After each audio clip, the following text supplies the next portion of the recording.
నిజంగా కారుమూరి వెంకటరెడ్డి గారు అనుకుంటుంటే ఆయన వైఎస్ఆర్సీపీ అధికార ప్రతినిధి కారుమూరి వెంకటరెడ్డి గారు అనే వరకు కూడా నాకు కూడా తెలియదు వాస్తవంగా మాట్లాడాలంటే కనుక. మరి ఇప్పటి వరకు ఇన్నాళ్ళు ఈ లాజిక్ ఎలా మిస్ అయ్యారో నాకు అర్థం కాల. మీరు కూడా అదే లాజిక్ మిస్ అయ్యారేమో అని నాకు అనిపించింది. ఎందుకంటే ఒకటే ఒక మాట, ఆయన మాట్లాడిన వీడియో నేను పెడతాను, మీరు అది చూస్తే మీకు క్లారిటీ ఉంటుంది. నేను చెప్పడం కన్నా ఎందుకు చెప్తానంటే కనుక, చంద్రబాబు నాయుడు గారు అధికారంలో ఉన్నప్పుడు మాత్రమే తన సొంత ఇల్లులు కట్టుకుంటాడు. ఎందుకని అర్థమైందా మీకు? చంద్రబాబు నాయుడు గారు అధికారంలో అంటే ముఖ్యమంత్రిగా ఉన్నప్పుడు మాత్రమే తన సొంత ఇల్లులు ఎక్కడ కట్టినా కానీ, అంటే ఇప్పుడు అమరావతిలో కట్టడం కావచ్చు, అంతకుముందు హైదరాబాద్లో కట్టింది కావచ్చు, లేకపోతే ఢిల్లీలో ఉన్నది కావచ్చు, ఆయన అధికారంలో ఉన్నప్పుడే ఇంటి పనులు కావచ్చు, ఇల్లు కావచ్చు కట్టడం జరుగుతుంది. ఎందుకని అనేది చాలా గొప్పగా చెప్పాడు ఈయన. ఎవరో వెంకటరెడ్డి గారు, కారుమూరి వెంకటరెడ్డి గారు చంద్రబాబు నాయుడు గారు అధికారంలో ఉన్నప్పుడు మాత్రమే ఇల్లు ఎందుకు కడతారో తెలుసా అని అడిగారు. ఎందుకు మీరు గారు ఇల్లు కట్టుకుంటా ఉంటాడు. ఎప్పుడు కడతాడు అనుకున్నారు మీరు? అధికారంలో ఉన్నప్పుడే కడతాడు. ఇల్లు కట్టుకుంటా ఉంటాడు. ఎప్పుడు కడతాడు అనుకున్నారు మీరు? అధికారంలో ఉన్నప్పుడే కడతాడు. మీరు చూడండి, 2014-19 మధ్య జూబ్లీ హిల్స్ లో 100 కోట్లతో పెద్ద కొంప కట్టాడు కదా. అప్పుడు ఇక్కడ సచివాలయము, అసెంబ్లీ, హైకోర్టు, తాత్కాలిక బిల్డింగ్లు కట్టేటప్పుడు అవి కూడా కడతాడు. సో ఇప్పుడు కూడా అమరావతిలో ఇల్లు కడుతున్నాడు 5 ఎకరాల్లో. ఏది ఇక్కడ ప్రభుత్వ బిల్డింగ్ ఏదన్నా స్టార్ట్ చేసినప్పుడే చంద్రబాబు నాయుడు గారు ఇల్లు కూడా స్టార్ట్ చేస్తాడు. ఎందుకంటే ఇద్దరు కాంట్రాక్టర్ ఒకటే కదా. సో ఈ డబ్బులతో ఆయన ఇల్లు కూడా వచ్చేసింది కాబట్టి. సో ఇది తప్ప చంద్రబాబు నాయుడు గారు ఏమన్నా చేసింది ఉందా అంటే ఏం లేదనేదే స్పష్టంగా ఈ పరిపాలనలో కనపడతా ఉంది. ప్రజలకి పూర్తిగా వెన్నుపోటు పొడి చేశాడు చంద్రబాబు నాయుడు గారు. ఒకళ్ళిద్దరికి మాత్రం చంద్రబాబు నాయుడు గారు వెన్నుపోటు పొడవల. తెలుసు కదా, ఆయనకి బెయిల్ ఇచ్చినటువంటి వ్యక్తులకి వెన్నుపోటు పొడవల. సో వాళ్ళకి మాత్రం మంచి పొజిషన్ లో తీసుకెళ్లి పెట్టాడు. మిగిలిన అందరికీ వెన్నుపోటు పొడిచాడు అనేది మాత్రం వాస్తవం. ఆ ఇల్లు ఎందుకు కడతారనే లాజిక్కే కాకుండాను ఇంకో మాట కూడా చెప్తారండి ఈయన కారుమూరి వెంకటరెడ్డి గారు. ఇంకో విషయం కూడా మాట్లాడారు. ఎలా అంటే చంద్రబాబు నాయుడు గారు పెడుతున్న ఖర్చులు ఇంటి నిమిత్తం, చంద్రబాబు నాయుడు గారు ఏ ఇంటి నిమిత్తం కరకట్టలో ఉండే ఇల్లు కావచ్చు, కరకట్టలో ఉండే ఇంటికి ఆ దారికి ఏదైతే దారి ఉందో దారికి వెళ్ళే డెకరేషన్ లైట్లు కావచ్చు, అలాగే ఢిల్లీలో ఉన్న ఇల్లు కావచ్చు, అలాగే చంద్రబాబు నాయుడు గారు, పవన్ కళ్యాణ్ గారు, లోకేష్ గారు ఎవరైతే విమానాలు ఉన్నాయో హెలికాప్టర్ల ఖర్చు, విమానాల ఖర్చు, వాటి ఖర్చు కావచ్చు, అలాగే రామోజీరావు సంస్కరణ సభకు పెట్టిన ఖర్చు కావచ్చు, యోగా డే ఖర్చు కావచ్చు, భోగాపురంలో ఏదైతే సభ పెట్టారో దాని ఖర్చు కావచ్చు, నీరుకొండలో ఎవరైతే నందమూరి తారక రామారావు గారి విగ్రహం నిమిత్తం డిపిఆర్కి అయ్యే ఖర్చు కావచ్చు. ఈ ఖర్చులన్నీ కూడా చాలా వివరంగా చెప్తున్నాడు ఆయన. ఒక్కసారి చూస్తారా? అది చూస్తే మీకు క్లారిటీ వస్తుంది. అది చూడండి, చెప్తాను. టెంపరరీ కొంపకి ఈ 26 నెలల్లో చంద్రబాబు నాయుడు గారు పెట్టినటువంటి ఖర్చు 3,44,00,000.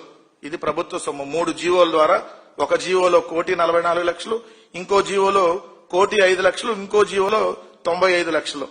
సో మొత్తంగా 3,44,00,000 ఏదైతే టెంపరరీ కొంపకి ఖర్చు పెట్టాడు 26 నెలల్లో. ఎవరు హెరిటేజ్ డబ్బులు కాదు, మనం పన్నుల ద్వారా కట్టినటువంటి డబ్బు, లేదంటే ఇప్పుడు ఈ అప్పుల్లో తీసుకొచ్చినటువంటి డబ్బులు. మరి టెంపరరీ కొంపకి అంత ఖర్చు పెట్టారంటే పర్మనెంట్ కొంప కడుతున్నాడు కదా ఒక రాజమహల్ 5 ఎకరాల్లో. మరి ఇప్పుడు దానికి ఎంత ఖర్చు పెడతాడు రేపు? ఇదొకటి.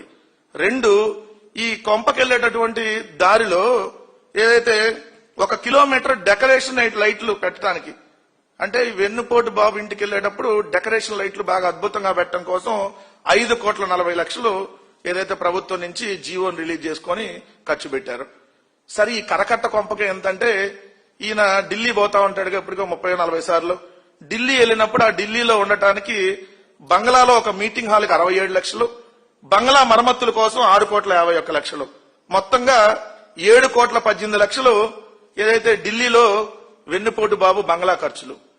ఇప్పుడు ఢిల్లీ కొంప, ఇక్కడ కరకట్ట కొంప రెండిటికి కలిపితే 15,98,00,000, అంటే దాదాపుగా 16 కోట్లు ఇప్పటికే ప్రభుత్వ ధనాన్ని ఖర్చు పెట్టినటువంటి పరిస్థితి. అదేవిధంగా మనకు 3 సీఎంలు ఉన్నారు కదా రాష్ట్రానికి. ఒక ఆయన పావు సీఎం, ఇంకో ఆయన పావు, ఇంకో ఆయన సగం సీఎం. సో 3 నీకు తెలుసు కదా, ఒక ఆయన సీఎం, డీసీఎం, షాడో సీఎం, 3 సీఎంలే కదా. మరి వీళ్ళకి మరి బుల్లెట్ ప్రూఫ్ వాహనాలు కావాలిగా 3కి. అందుకని కొత్తగా ఉన్నారు 10. ఈ వాహనాలకు అయినటువంటి ఖర్చు 9,20,00,000. మరి 3 హెలికాప్టర్ విమానాలు మనం ఎక్కితే దిగితే హెలికాప్టర్ ఒక పక్క హెలికాప్టర్ ఉండాలి, అక్కడే విమానం దిగితే హెలికాప్టర్ రెడీగా ఉండాలి. అందుకని ముగ్గురికి హెలికాప్టర్లకి విమానాలకి ఏడాదికి పెడుతున్నటువంటి ఖర్చు 54,63,00,000. అంటే 2 ఏళ్లలో 109 కోట్లు, అంటే దాదాపు 110 కోట్లు ఏదైతే ముఖ్యమంత్రి, ఉప ముఖ్యమంత్రి, ఏదైతే సకల శాఖల విధ్వంస మంత్రి షాడో సీఎం లోకేష్ ఇలా ముగ్గురికి అయిన ఖర్చు ఓన్లీ హెలికాప్టర్లు, అదేవిధంగా విమానాల ఖర్చే 110 కోట్లు. వీళ్ళకు పత్రికలు ఉన్నాయి కదా, ఏదైతే రామోజీరావు పత్రిక, ఆయన చచ్చిపోయాడు కదా, ఆయనకి ఒక తద్దిన సభ పెట్టారు, దానికి 10 కోట్లు. ఏది ఆంధ్రప్రదేశ్ రాష్ట్ర ప్రభుత్వం ఖర్చు పెట్టినటువంటిది 10 కోట్లు. ఇప్పుడు నారా భువనేశ్వర్ గారు ఒక సభకు అటెండ్ అయ్యారు, దానికి 5 కోట్లు, నారా బేరీ సభ దాని పేరు. అలానే అమరావతి ఆవకాయ అని ఒక ప్రోగ్రాం పెట్టారు, దానికి 5 కోట్లు.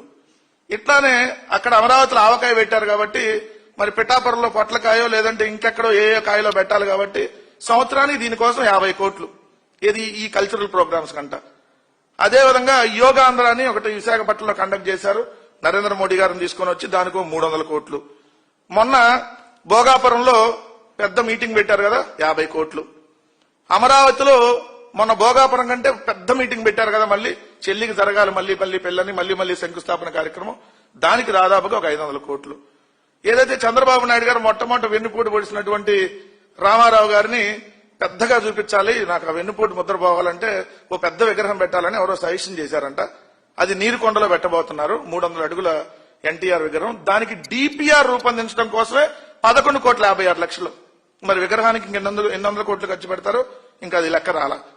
అలానే ఇది చండాలపు ప్రభుత్వం కాబట్టి ఆ చండాల ప్రభుత్వం తెలియకుండా మంచి ప్రభుత్వాన్ని స్టిక్కర్లు అంటించుకోవడానికి, ఇంటింటికి స్టిక్కర్లు అంటించే కార్యక్రమానికి 5,67,00,000 రూపాయలు ఏదైతే జీవో రూపంలో ఇచ్చి ఖర్చు పెట్టారు. సిఆర్డిఏలో కన్సల్టెంట్ల కోసం 70,64,00,000.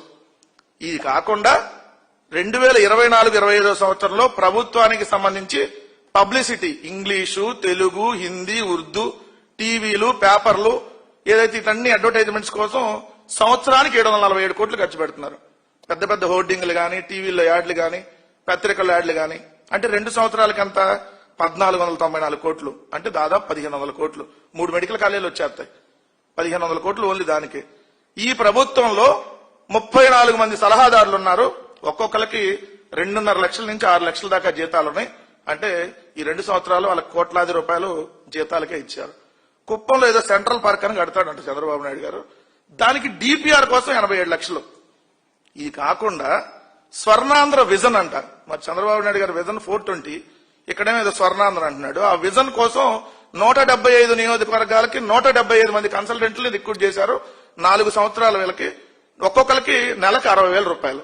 60,000 ఇంటూ 175 నియోజకవర్గాలు ఇంటూ ఏదైతే 4 సంవత్సరాల పాటు వాళ్ళకి ఇవ్వడం కోసం 50,40,00,000. దావోస్ లో గుండు సున్నా పెట్టుబడులు వచ్చినాయి 2 సార్లు పోతే. ఆ గుండు సున్నా పెట్టుబడులు కవర్ చేయడం కోసం నేషనల్ మీడియాకి 2 సార్లు 5 కోట్లు ఇచ్చారు. అలానే 5 రూపాయల భోజనం పేరుతో ఒక సీఈఓ, చైర్మన్, సలహాదారులు నియమించారు. వాళ్ళ అందరికీ కలిపి నెలకు ₹1,00,00,000 జీతం. అదేవిధంగా సింగపూర్ లో షికారులు చేసి వస్తానికి కోట్లాది రూపాయల ఖర్చులు ఇప్పటికే ఆల్రెడీ అయిపోయినాయి.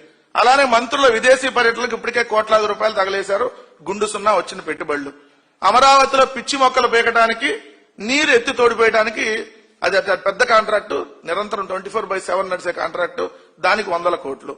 అదేవిధంగా అమరావతిలో 1 కిలోమీటర్ రోడ్డు వేయడానికి 180 కోట్లు.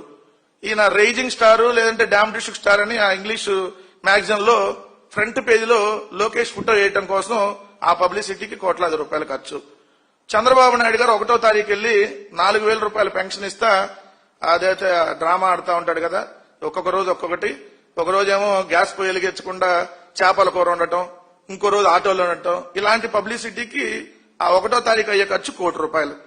కలెక్టర్ల సదస్సు జరిగినప్పుడల్లా 2 రోజులు కలెక్టర్ సదస్సు అయితే కేవలం భోజనాలకి ₹1,20,00,000. ఒక్కొక్క ప్లేటు భోజనం ₹3,200 రూపాయలు. ఇక చంద్రబాబు నాయుడు గారు ప్రతిరోజు మీటింగ్కి వెళ్ళాడంటే మినిమం 70 లక్షల నుంచి ₹1,00,00,000 అయ్యిద్ది. ఇది కాకుండా వైఎస్ఆర్ కాంగ్రెస్ పార్టీ నాయకుల మీద తప్పుడు కేసులు పెట్టి ఆ తప్పుడు కేసులను వాదించడానికి సిద్ధార్థ లోద్రా అనే అతనికి ఇప్పటి వరకు ఇచ్చింది 15,80,00,000. 15,80,00,000 ఓన్లీ సిద్ధార్థ లోద్రాకి. ఇది కాకుండా మళ్ళీ ముకుల్ రోహిత్కి 80 లక్షలు. ఇది కాకుండా మళ్ళీ ప్రభుత్వం తరపున లాయర్లకు ఇచ్చే జీతాలు అవి సపరేటు. ఈ జగన్మోహన్ రెడ్డి గారు కట్టినటువంటి సచివాలయాలని చూడగానే ఏదైతే గ్రామంలో అభివృద్ధి కనపడింది కాబట్టి ఆ సచివాలయం అనే పేరు తొలగించడానికి ఇప్పుడు కాంట్రాక్ట్ ఇచ్చారు. అది నెక్స్టోరా సొల్యూషన్ అనేటటువంటిది, దానికి ఆఫీసు కూడా లేదు. సో 13,88,00,000 అంట అది. ఇది కాకుండా 100 కోట్ల కాంట్రాక్ట్ ని చంద్రబాబు నాయుడు గారు వాళ్ళ బినామీలు బల్సు శ్రీనివాసరావు, లేదంటే ఇంకొక రావు, లేదంటే ఇంకొక ఫ్రెండ్, లేదంటే ఎంపీ భరత్ తోడల్లుడు, ఇట్లాంటి వాళ్ళకి 100 కోట్ల కాంట్రాక్ట్ ని 1000 కోట్లకి ఇచ్చేసి దానిలో ఒక దోపిడీ. మరి అప్పులు చేసి ఏం చేశాడు అనుకుంటున్నారు మీరు? ఇయే చేశాడు. ఈ చేయటం వల్లే ఈ రోజు రాష్ట్రం దివాలా తీసింది. ఈ రోజు రాష్ట్రంలో ఒక్కటంటే ఒక అభివృద్ధి కార్యక్రమం లేదు. అప్పుల కుప్ప అయిపోయింది రాష్ట్రం. ఏదైతే శ్రీలంక వెనిజులా కలిపి ఈ రోజు ఆంధ్రప్రదేశ్ అయినటువంటి పరిస్థితి అప్పుల్లో. ఇక్కడ ఒక విషయం అయితే మనం స్పష్టంగా చెప్పుకోవాలి.